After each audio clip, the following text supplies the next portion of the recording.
pagi teman-teman. Hari ini kita akan melakukan study tour ke daerah Magelang. Pertama-tama perkenalkan diri kita lebih dahulu. Perkenalkan, nama saya Dimas Pasaruda dari kelas 8E. Perkenalkan, nama saya Agar Bagus Pamungkas dari kelas 8G. Perkenalkan, nama saya Ahmad Firman Saputra dari kelas 8B. Perkenalkan, nama saya Hanif Ahmad Muzaki dari kelas 8G. Oke, ikuti saja keseruan hari ini. Oke guys, kita sudah sampai di perpustakaan Kota Magelang. Lihat ada apa saja di dalamnya. Hari ini kita lagi ada di perpustakaan Kota Magelang. Salah satu tempat seru buat belajar, baca buku, dan nambah wawasan. Perpustakaan Kota Magelang ini terletak di pusat kota, jadi gampang banget diakses. Tempatnya nyaman, bersih, dan suasana cocok untuk membaca atau mengerjakan tugas. Di sini ada banyak koleksi buku, mulai dari buku pelajaran, novel, pengetahuan umum, sampai buku anak-anak. Selain itu, ada juga ruang baca yang luas, komputer untuk akses internet, dan beberapa spot yang estetik untuk foto atau konten. Di sini, kita akan menonton film di bioskop mini yang ada di perpustakaan Kota Magelang. Jadi, kalau kalian tinggal di Magelang atau lagi berkunjung ke sini, jangan lupa mampir ke perpustakaan Kota Magelang.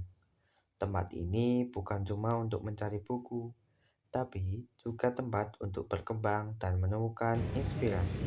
Halo guys, kita sudah sampai ke destinasi yang kedua ya guys, di Museum Diponegoro.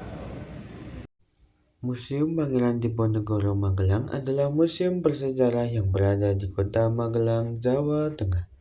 Museum ini dulunya merupakan rumah tempat Pangeran Diponegoro ditangkap oleh Belanda pada tahun 1830, yang kemudian menandai berakhirnya Perang Jawa. Di dalam Museum Diponegoro Magelang terdapat berbagai koleksi seperti lukisan Pangeran Diponegoro, benda-benda peninggalan, serta diorama peristiwa penangkapan beliau. Museum ini menjadi pengingat penting tentang perjuangan Pangeran Diponegoro dan nilai-nilai keberanian, patriotisme, serta semangat melawan penjajah.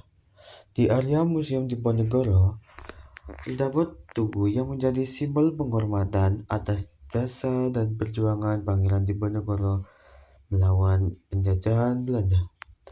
Tugu ini melambangkan semangat perlawanan, keberanian, dan keteguhan beliau dalam memperjuangkan keadilan serta kemerdekaan. Selain itu, di sini ada rusa yang mempunyai fungsi sebagai simbol dan pengelengkap sejarah. Selain itu, rusa juga berfungsi sebagai tarik museum, agar pengunjung terutama pelajar lebih tertarik berkunjung dan belajar sejarah dengan suasana yang nyaman. Rusa membantu menunjukkan bahwa lingkungan sekitar museum dulu merupakan kawasan yang asli dan tenang. Halo guys, kita sudah sampai di Museum Abdul Jalil Taruna.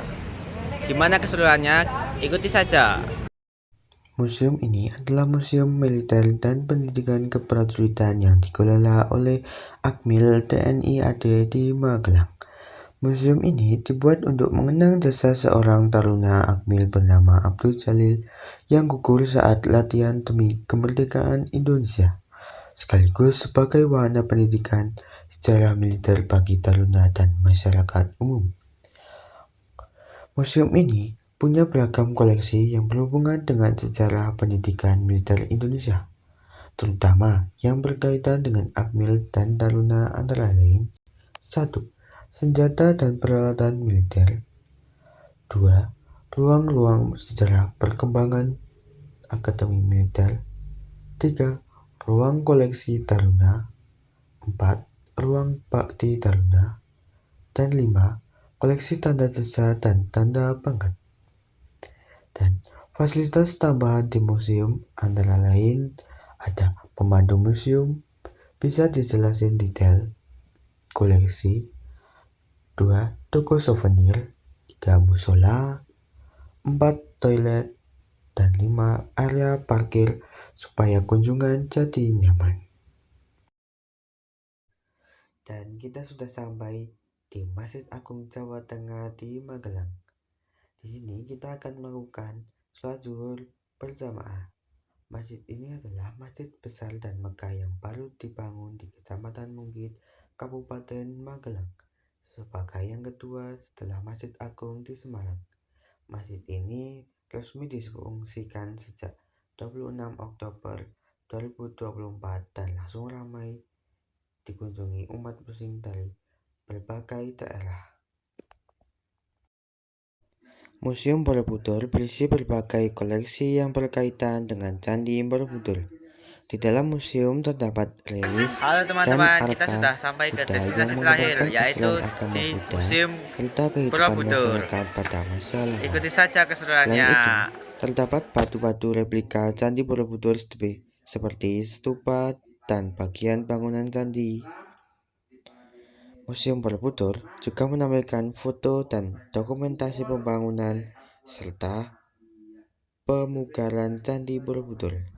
Selain itu, terdapat diorama yang mengabarkan proses pembangunan candi dan penjelasan tentang makna serta filosofi tingkatan Candi Borobudur. Kita sudah sampai sekolah lagi guys. Sekian dari vlog kami. Bila ada salah katanya saya mohon maaf dan wassalamualaikum warahmatullahi wabarakatuh.